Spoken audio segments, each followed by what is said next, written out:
What's up YouTube, Erbwars here, back with another video, and in today's video, I know I'm a few days late.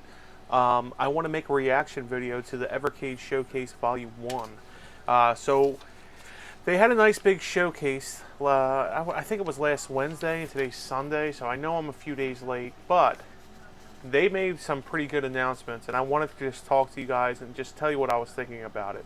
So the first card they announced, I actually have notes. This is like one of the first times I've ever had notes on a YouTube video. And I've only been doing YouTube since 2009, so yeah. Anyway, so the first card was Delphine Software, 4 games, Another World, which is Out of This World, Flashback, and then 2 other games which I'm not very familiar with, one being Future Wars and the other one being Operation Stealth. Not familiar with either of those games, but hey, looks pretty interesting, and I'm excited to try that game cartridge out when it comes out. So that's what they kicked the show off with. The second cart they kicked the show off with was actually already leaked. I think they leaked it the day before the show, and that was Pico Arcade 1. And the games on that is Dragon Master, which actually comes with iArcade, and the sequel, Master's Fury, which I've never played that game, Fancy World, The Silk Road, Burglar X, Ultimate Tennis, Magic Purple, which looks like a really fun game, Steel Force, and Diver Boy. That was Pico Arcade 1. That looks like a pretty solid collection. To be honest with you, the Pico carts are always fun for me. I love the Pico games. I think Pico Volume 1 was one of my favorite carts the first year of the Evercade. It had multiple good games. Water Margin, can't think off the top of my head, but that was definitely a really good cart, so I'm excited for that cart. Now they announced the next leak game, which was the Cindy Hunter cartridge. It comes with 3 Cindy Hunter games. I think I have 4 of the Cindy Hunter games on my iArcade. However, this is coming with 2 8-bit versions. And it's only 3 Cindy Hunter games. And then another game called Jester, which is another Collector Vision game that kind of looks a little bit like a maze/dungeon crawler. Looks really cool. So that's kind of exciting. So that's the first 3 cartridges that they announced.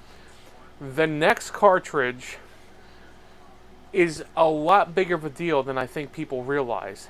They got Sunsoft, and let me just list the titles because I couldn't believe the amount of titles they had. I think it was 6, but it's 6 very solid titles. You have Blaster Master, Blaster Master Boy, Aero Acrobat, Arabian, and the last one, which is the most important one, Journey to Silius. That is by far one of the best NES games there is.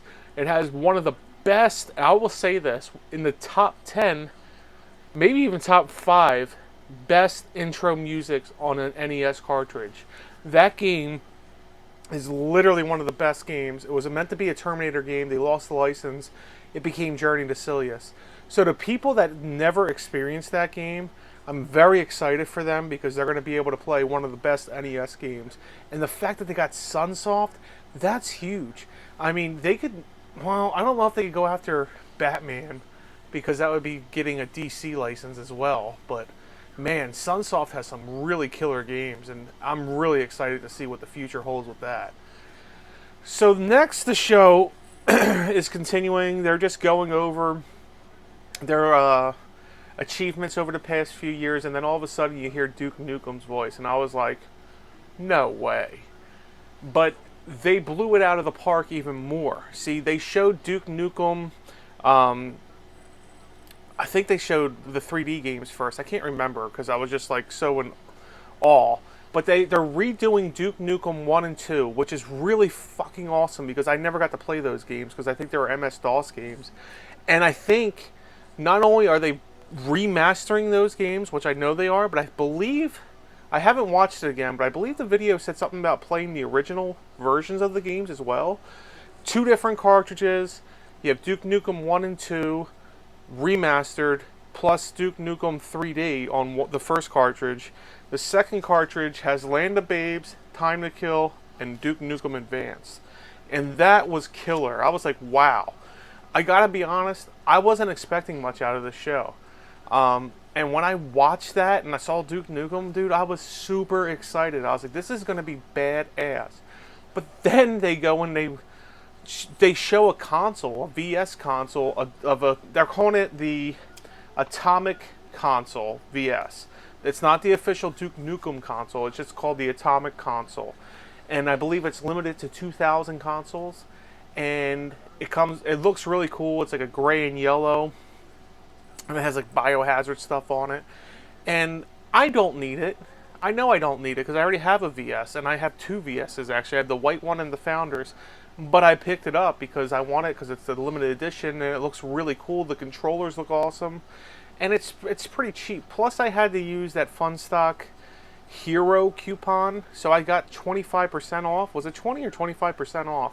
So really, I got a really good deal on it, and that's coming out in November. Plus, it comes with the 2 cartridges, so I'm really excited. And I honestly think that Evercade did an amazing job on this showcase, a lot better than I was expecting. To be honest, my hopes weren't very high. Nothing against the company. I just learned over the past few years not to get really excited with anybody's showcase, whether it's Sony, whether it's Nintendo, whether it's PlayStation. Go in there expecting not much and then get blown away. That's always the end goal, and I think Evercade did an amazing job. And I want to thank you guys all so much for watching the video. Anyways, guys, until next time, Erbwars out.